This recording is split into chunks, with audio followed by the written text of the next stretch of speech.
نحمده ونصلي على رسوله الكريم اما بعد فاعوذ بالله من الشيطان الرجيم بسم الله الرحمن الرحيم رب اشرح لي صدري ويسر لي امري واحلل عقدة من لساني يفقهوا قولي۔ السلام علیکم ورحمۃ اللہ وبرکاتہ۔ ناظرین، پروگرام دعا کیجئے کے ساتھ آپ کی خدمت میں حاضر ہیں۔ آج ہم انشاءاللہ آپ کے ساتھ گھریلو پریشانیوں سے نجات حاصل کرنے کی دعائیں شیئر کریں گے۔ اس موضوع پر آپ سے گفتگو ہوگی کہ کس طرح ہم اپنے خاندانی زندگی کو، اپنی معاشرتی زندگی کو خوشگوار بنا سکتے ہیں اللہ سبحانہ وتعالیٰ کی مدد کے ساتھ۔ کوشش اپنی جگہ، لیکن ہر کوشش اس وقت فائدہ مند ہو جاتی ہے جب انسان اس کے ساتھ ساتھ اللہ تعالیٰ سے دعا کرتا ہے۔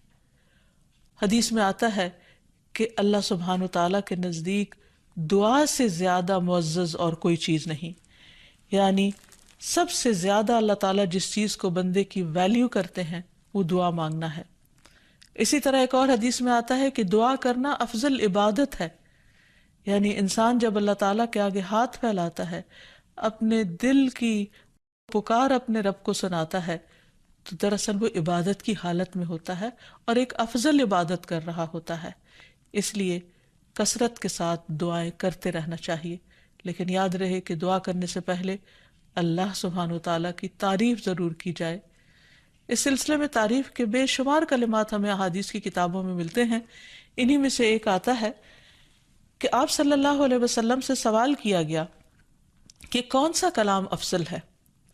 آپ نے فرمایا جو اللہ نے اپنے فرشتوں اور اپنے بندوں کے لیے چنا، اور وہ ہے سبحان اللہ و بحمدہ، سبحان اللہ و بحمدہ۔ یعنی جب انسان دعا کرنا چاہے تو اس سے پہلے کچھ مرتبہ جتنا اس کا دل چاہے اللہ تعالیٰ کی تسبیح اور حمد و ثنا بیان کرے، اور بار بار تکرار کے ساتھ کہتا رہے سبحان اللہ و بحمدہ۔ اس کے بعد درود شریف پڑھے جتنی دیر پڑھنا چاہے، اور پھر اس کے بعد اپنی حاجت اللہ سبحانہ وتعالیٰ کے سامنے رکھے تو انشاءاللہ اس کی پریشانی دور ہوگی۔ جہاں تک گھریلو پریشانیوں کا تعلق ہے تو اس میں ہم دیکھتے ہیں کہ ہر گھر کے اندر کوئی نہ کوئی چیز ایسی ہو جاتی ہے کہ جس سے باہمی تعلقات میں بدمزگی پیدا ہو جاتی ہے۔ بعض افراد کی طبیعت میں غصہ زیادہ ہوتا ہے، بعض لوگ جھگڑالو ہوتے ہیں، بعض لوگ شکی مزاج کے ہوتے ہیں، بعض لوگوں کو اونچا بولنے کی عادت ہوتی ہے، بعض لوگ دوسروں کو مختلف باتوں پر زج کرتے رہتے ہیں، بعض لوگ اپنی ذمہ داریوں کو ٹھیک سے نہیں نبھاتے۔ تو یہ تمام چیزیں صرف نہ یہ کہ ایسے انسان کو خود بلکہ اس کے آس پاس رہنے والوں کو اذیت میں مبتلا کر دیتی۔ اب اس میں انسان بعضوں کو سمجھانے سے بھی کام لیتا ہے، دوسروں سے بھی مدد لیتا ہے، لیکن پھر بھی مسئلہ حل نہیں ہوتا۔ تو صحابہ کرام تو اپنی جوتی کا تسمہ بھی ٹوٹ جاتا تو اللہ سبحانہ تعالیٰ سے مانگتے تھے۔ تو اگر گھر کے اندر کسی قسم کی ناچاکی یا پریشانی ہے تو اس سلسلے میں بھی ہمیں اللہ تعالیٰ کی طرف رجوع کرنا چاہیے، اور پھر اس کے ساتھ ساتھ دوسرے کو جو مشکل پیدا کر رہا ہے سمجھانا بھی چاہیے۔ جہاں تک لڑائی جھگڑے کا تعلق ہے تو اسے منافقت کی علامت بتایا گیا۔ آپ صلی اللہ علیہ وسلم نے فرمایا کہ منافق کی 4 علامتیں ہیں، ان میں سے ایک بات کرے تو جھوٹ بولے، وعدہ خلافی کرے، امانت میں خیانت کرے، اور جب وہ جھگڑا کرے تو گالی دے، یعنی جھگڑتا بھی ہے اور گالی بھی دیتا ہے۔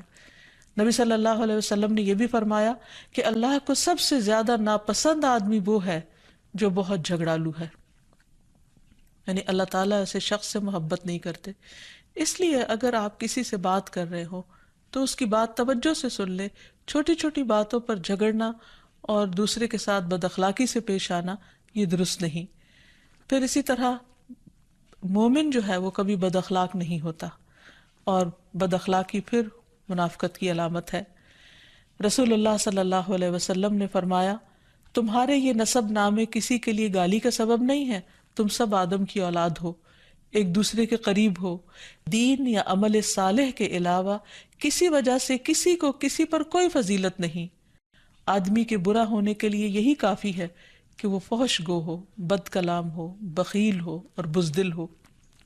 پھر اسی طرح آپس میں محبتوں کا نہ ہونا، بہن بھائیوں میں ناچاکی یا شوہر بیوی میں ناچاکی، یا والدین کے ساتھ محبت کا نہ ہونا، یہ ایک طرح سے اللہ تعالیٰ کی طرف سے ایک آزمائش بھی ہو سکتی ہے اور ایک عذاب بھی ہو سکتا ہے۔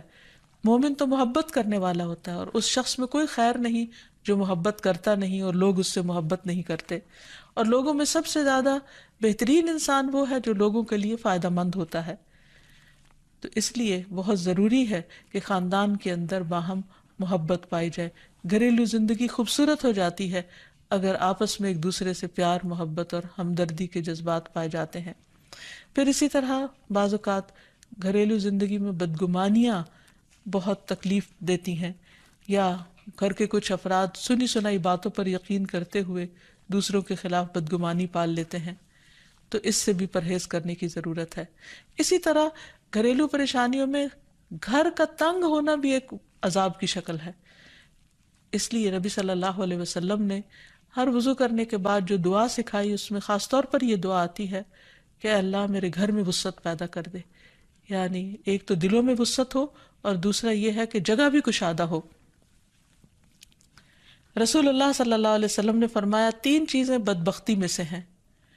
عورت جب تو اسے دیکھے تو وہ تجھ کو بری لگے، اور وہ تجھ پر اپنی زبان چلائے، اور اگر تو اس سے غائب ہو تو وہ اپنے نفس کی اور تیرے مال کی حفاظت نہ کرے۔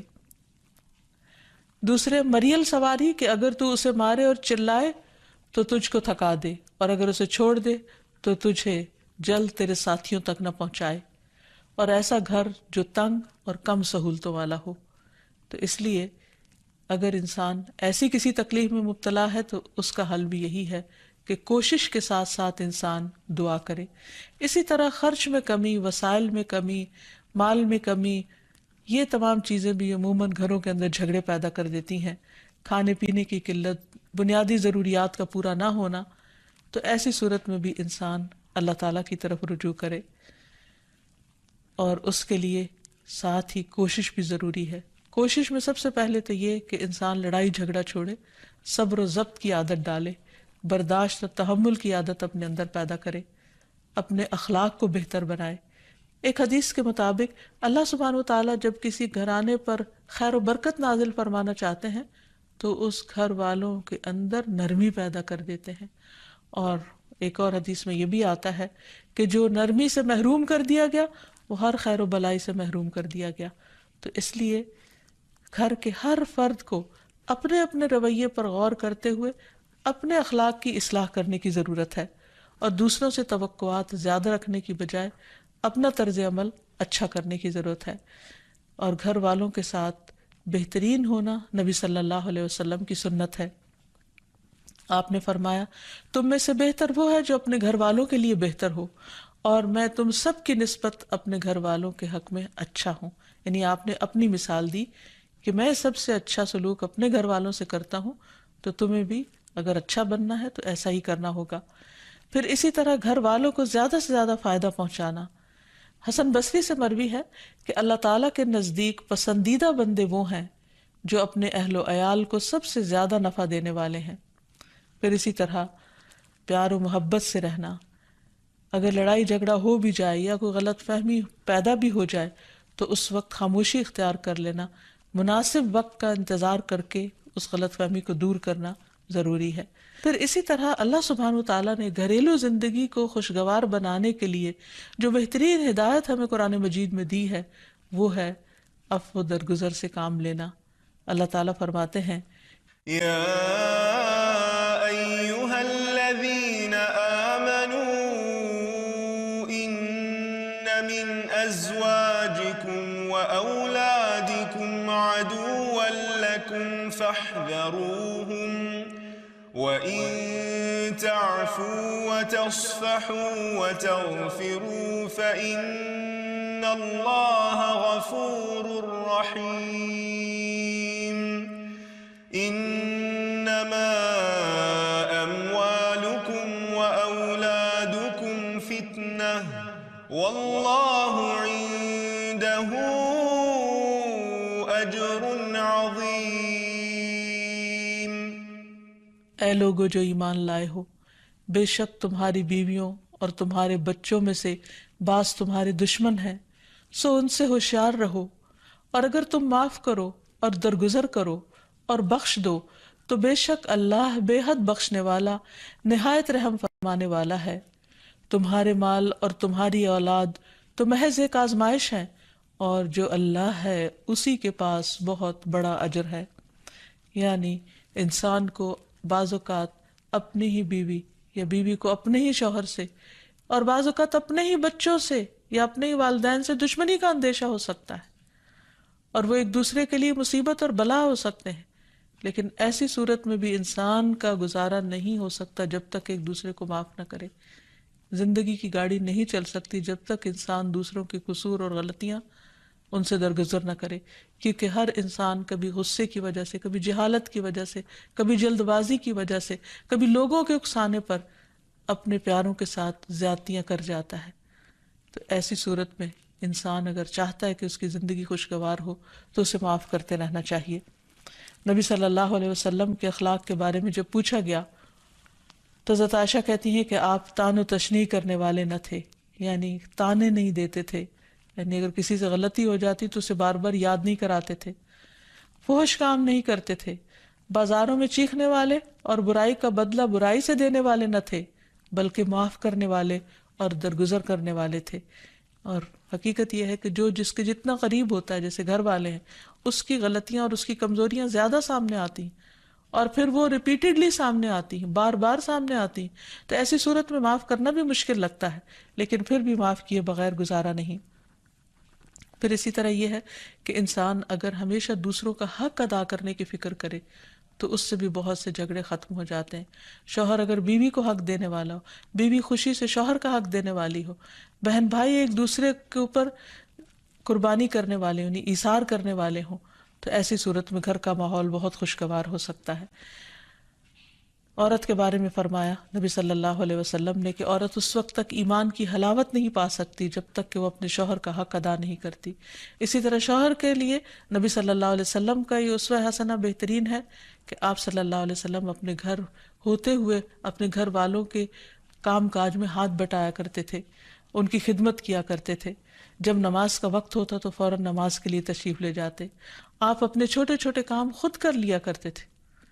یعنی اس سے بھی یہ پتہ چلتا ہے کہ خوشگوار گھریلو تعلقات میں دوسرے پر بوجھ نہ بننا ایک بہت اہم نقطہ ہے، کیونکہ اگر ہر انسان اپنی ذمہ داری خود لے لے تو دوسروں کے لیے وہ خوشگوار ہو جاتا ہے۔ پھر اسی طرح گھر والوں کو اگر کوئی غم، تکلیف یا پریشانی ہو تو اس موقع پر اپنے اختلافات کو بھول کر ان کی مدد کرنا، ان کی کیئر کرنا اور ان کی دلجوئی کرنا، یہ بھی بہت ضروری ہے۔ اور حد الوسع گھر کا ماحول خوشگوار رکھنا چاہیے، ایک دوسرے کا احساس کرتے ہوئے اور ایک دوسرے کے کاموں میں عیب نہ نکالتے ہوئے اور ایک دوسرے کو اپریشیٹ کرتے ہوئے، ایک دوسرے کی اچھی خوبیوں کو اور اچھی باتوں کی تعریف کرتے ہوئے، اور اسی طرح بعض اوقات اپنی خواہشات کو پیچھے کرتے ہوئے، کیونکہ اگر ہر انسان یہ چاہے کہ زندگی اس کے مطابق، کیونکہ اگر ہر انسان یہ چاہتا ہو کہ ہر کام گھر میں اس کی مرضی کے مطابق ہو تو یہ ممکن نہیں۔ بہت سے گھروں میں ساس بہو کا جھگڑا کس بنا پر ہوتا ہے، یا آپس میں قریبی رشتوں کا جھگڑا اور فتنہ فساد کس وجہ سے ہوتا ہے؟ کیونکہ ہر شخص یہ چاہتا ہے کہ گھر کا نظام اس کی مرضی کے مطابق ہو، حالانکہ ایسا ہونا ممکن نہیں۔ تو اس لیے ہر انسان کو اپنی رائے بھی دینی چاہیے، لیکن دوسروں کی رائے کا بھی احترام کرنا چاہیے، اپنی ضرورت بھی پوری کرنی چاہیے، لیکن اس کے ساتھ ساتھ دوسروں کی ضروریات کا بھی خیال کرنا چاہیے۔ پھر اسی طرح بہت سے معاملات میں قناعت اختیار کرنی چاہیے، کیونکہ یہ زندگی بذات خود ایک امتحان ہے، اور اصل عیش و عشرت کی جگہ جنت ہے، دنیا نہیں، یا دنیا کا گھر نہیں۔ تو اس لیے ضروری ہے کہ مشکل حالات میں انسان اپنے عزیزوں کا، پیاروں کا، گھر والوں کا ساتھ دے، ان کی مدد کرے۔ مثلا شوہر کے اگر معاشی حالات تنگ ہیں تو بیوی ناجائز مطالبات نہ کرے، اسی طرح اگر بیوی بیمار ہے تو شوہر اس سے بہت زیادہ گھر کے کام کا مطالبہ نہ کرے۔ تو ایک دوسرے کے حالات کی رعایت کرتے ہوئے اگر انسان ایک دوسرے سے توقعات رکھے تو اس سے بھی حالات بہت خوشگوار ہو سکتے ہیں۔ اور پھر یہ کہ ہمیشہ دوسروں کی چھوٹی چھوٹی ایفرٹ پر ان کے لیے شکر گزاری کے جذبات ہونے چاہیے۔ مثلاً اگر کوئی آپ کو گھر میں پانی پلا دے تو آپ اس پر بھی شکریہ بولیں۔ ہم عام طور پر اگر گھر سے باہر کہیں ہوتے ہیں اور کوئی ہمارے ساتھ تھوڑے سا بھی احسان کا معاملہ کرے تو ہم اس کے احسان کو مانتے ہیں، لیکن گھر والوں کا احسان ماننا ایک مشکل کام لگتا ہے. تو اس لیے اگر ہم چاہتے ہیں کہ گھریلو زندگی خوشگوار ہو تو اس میں گھر والوں کے احسان کو بھی ماننا ضروری ہے. اور پھر چھوٹی چھوٹی اذیتوں کو بہت مینشن نہیں کرنا چاہیے، ان کا ذکر نہیں کرنا چاہیے، ان پر صبر کرنا چاہیے. تو جو شخص شکر اور صبر سے کام لیتا ہے اس کی زندگی لازماً خوشگوار ہوتی ہے.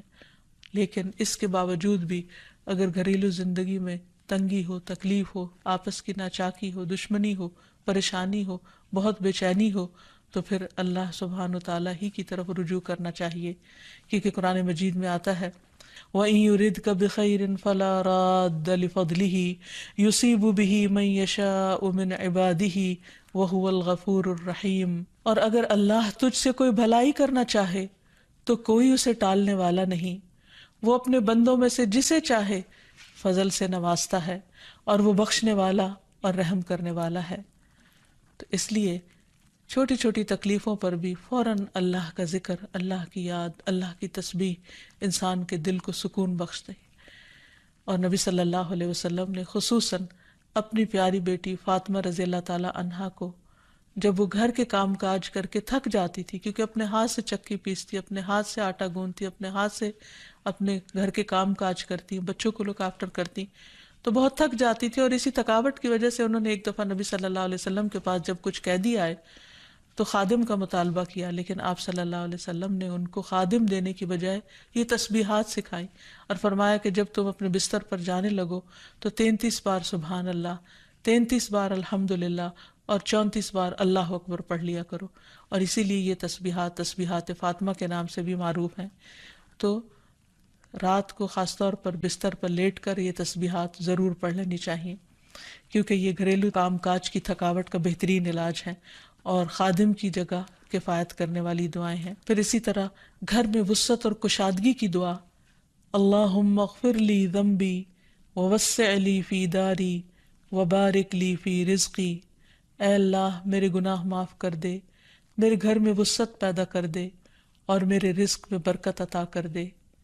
پھر اسی طرح چھوٹی چھوٹی پریشانیوں کے سلسلے میں مثلاً بچے کو چوٹ لگ گئی یا اچانک کسی وبائی مرض کا کوئی شکار ہو گیا تو علاج معالجے کے ساتھ ساتھ دعا کرنا ضروری ہے. مثلاً گھر والوں میں سے اچانک کسی کو کوئی ایسی بیماری آ گئی، کوئی سٹروک ہو گیا یا ہارٹ اٹیک ہو گیا تو سارے گھر والے پینک ہو جاتے ہیں. ایسی صورت میں پریشانی کا صرف اظہار کرتے رہنے سے اور غمگین رہنے سے مریض کی مدد نہیں کی جا سکتی. تو اس موقع پر اللہ تعالیٰ سے دعا کرنی چاہیے. اور ایک بہت خوبصورت دعا جو نبی صلی اللہ علیہ وسلم نے حضرت اسماء بنت امیس کو سکھائی تھی کہ آپ نے فرمایا کیا میں تمہیں ایسے کلمات نہ سکھاؤں جن کو تم پریشانی کے وقت پڑھا کرو. اور وہ کلمات ہیں اللہ اللہ ربی لا اشرک بہ شیئا، اللہ ہی میرا رب ہے، میں اس کے ساتھ کسی چیز کو شریک نہیں بناتی. اور آخر میں یہ کہ گھر والوں کی باہمی محبت اور الفت اور تعلقات کی بہتری کی دعا کرنی چاہیے جو پیارے نبی صلی اللہ علیہ وسلم نے ہمیں سکھائی ہے.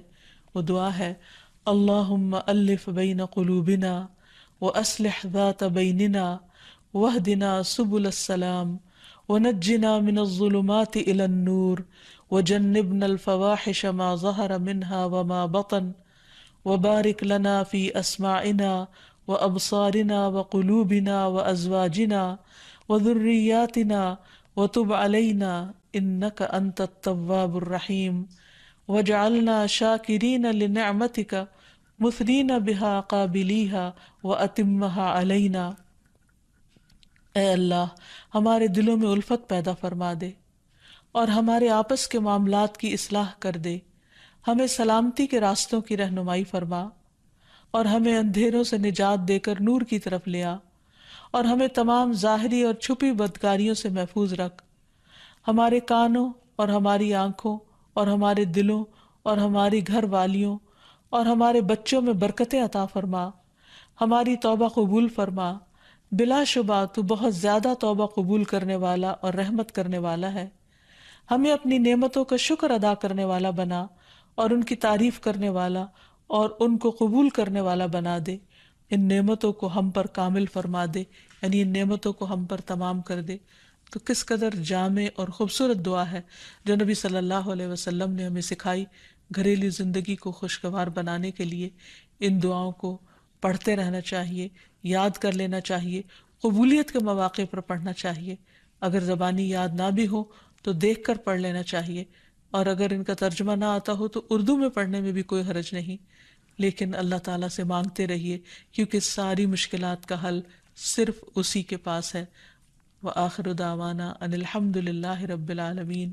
السلام علیکم ورحمۃ اللہ وبرکاتہ۔